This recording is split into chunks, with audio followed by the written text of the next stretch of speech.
Let's turn our attention to Egypt now. The central bank there expects foreign reserves to have reached a high of about $28.5 billion by the end of the month. Now, this will be the highest since the 2011 revolution. Foreign reserves had dropped by more than two-thirds following the fallout of the 2011 uprising and the political instability and turmoil that followed.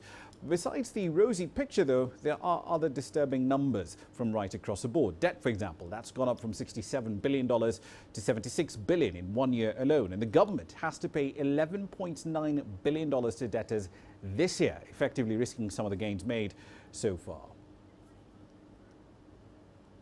Let's get the latest from Yasser Hakim. He joins us live from Cairo tonight. Yasser, March saw the World Bank and the African Development Bank both put in their next tranches of their loans to Egypt.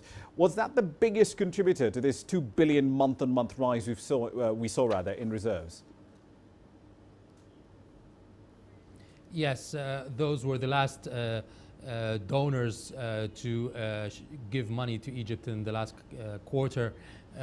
They were tranches of the $12 billion from the IMF. This was one tranche of it, and out of the $1.5 billion from the World Bank, that was also a tranche of $1 billion and $500 million from the African Development Bank, and there's still another installment to be paid in the next quarter. Indeed. Walk us through the schedule for the disbursement of these loans and the intended use. I mean, there's a whole bunch of them. There's $12 billion from the IMF, $1.5 billion from the African Development Bank, another $3 billion from the World Bank. Where's all this money going? Well, if you talk about only those three, you've got the IMF. The money is going into the economic reforms that the government has been adopting, the budget, the state budget, helping to finance the projects for the new austerity measures, and trying to help in the in sort of reducing the deficit. The World Bank and the African Development Bank are different. Their money usually goes into SMEs, into social welfare, into projects that would help the small and medium enterprises and the poor, different than the IMF. But you still got a lot of loans that should be paid this year. You've got $3.5 billion to the Paris Club. Already $700 million were paid last month.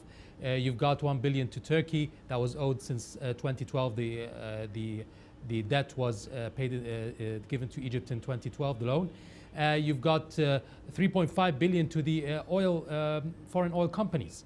There's around, like you said, $11.9 billion that will be paid this year, and the big jump in the loans might look a bit dangerous, but actually it's still in the safe zone. You know, it has to be at least 90% to 25% of the GDP, and it's still in the safe zone. So it's nothing to worry about if the economic plans go as formed. If not, then the 11.9 will be taken out of the $28.5 billion of the foreign reserves. So it will go down to around $16 billion by the end of the year, the foreign reserves.